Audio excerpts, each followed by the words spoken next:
ফ্যাসিবাদ পরাজিত হয়েছে, ফ্যাসিবাদ যে কোনো সময় আবার ফিরে আসতে পারে, কারণ আমরা সেই রাস্তা যেন তৈরি করে না দিই। আজকে আমরা দুর্ভাগ্যজনকভাবে এমন কতগুলো কাজ করছি যে কাজগুলোর মধ্যে দিয়ে কিন্তু ফ্যাসিবাদের ফিরে আসার সম্ভাবনা অনেক বেড়ে গেছে।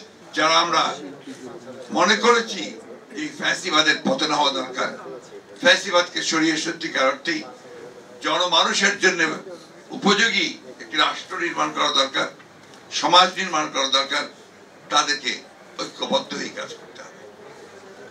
আজকে কষ্ট হয়, দুঃখ হয়। আমি এখানে আসার আগে আমার বাসায় সঞ্জিদা এসেছিল। সঞ্জিদাকে আপনারা অনেকে চেনেন, মায়ের ডাকের সঞ্জিদা। সে তার ভাইকে নিয়ে এসেছিল, সে থাকে আপনার কানাডাতে। সে এসছে, এসে বলছে স্যার আজকে মন খুব খারাপ। কেন? গত কয়েকদিন ধরে যা দেখছি তাতে করে স্যার আমার মন খারাপ হয়ে যাচ্ছে। এই যে এতদিন ধরে যে কষ্ট, যে পরিশ্রম, যে ত্যাগ, যে আত্মজনের চলে যাওয়া, প্রিয় মানুষগুলোর চলে যাওয়া, সবকিছুকে ছাড়িয়ে কেমন যেন একটা ভয়াবহ একটা অবস্থা তৈরি হচ্ছে।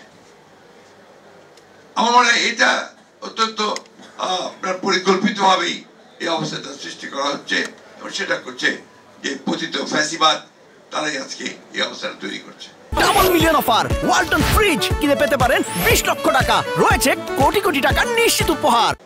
আমরা যারা আছি, যারা পক্ষে ছিলাম, যারা লড়াই করেছি, সংগ্রাম করেছি, আমরা কেন এখানে বিভাজন সৃষ্টি করছি?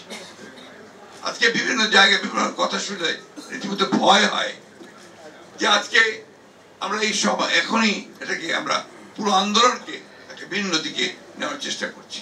আমি খুব, আমার কাছে যেটা মনে হয় আমি সেটাই বলছি, খুব স্পষ্ট।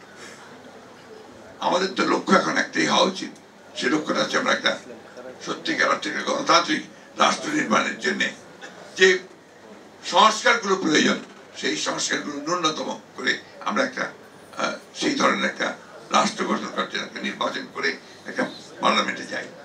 অনেকেই বলছেন যে নির্বাচনই তো আপনার গণতন্ত্র নয়। অবশ্যই নয়, কিন্তু তার জন্য তো আপনাকে একটা প্রক্রিয়া লাগবে। সেই প্রক্রিয়ার মধ্যে যদি আমরা না যাই, তাতে আমরা সেই জায়গায় পৌঁছতে পারবো না। আমরা এই জন্যই, আমি খুব মোটা দাগে যেটা বুঝি সেই কথাটা বলছি, যে আমাদের মনে হয় যে আমাদের সকলেরই এখন যেটা উচিত যে অনৈক্য সৃষ্টি না করে ঐক্যের মধ্য থেকে আমরা যে সুযোগটা সামনে পেয়েছি সেই সুযোগটাকে কাজে লাগিয়ে অন্তত আমরা কিছুটা হলেও সামনে এগিয়ে যাই। আজকে খুব দুর্ভাগ্য, 53 বছর হয়ে গেছে, আমরা এখন পর্যন্ত একটা পিসফুল ট্রান্সফার অফ পাওয়ার এটাই আমরা করতে পারিনি। আমরা সবসময় যুদ্ধ করছি, লড়াই করছি, নিজেদেরকে ভাই ভাই রক্ত ঝরাচ্ছি, কিন্তু আমরা ওই পথে যাওয়ার জন্য কেউ সেইভাবে চেষ্টা করছি না। ফ্যাসিবাদ পরাজিত হয়েছে, ফ্যাসিবাদ যে কোনো সময় আবার ফিরে আসতে পারে, কারণ আমরা সেই রাস্তা যেন তৈরি করে না দিই।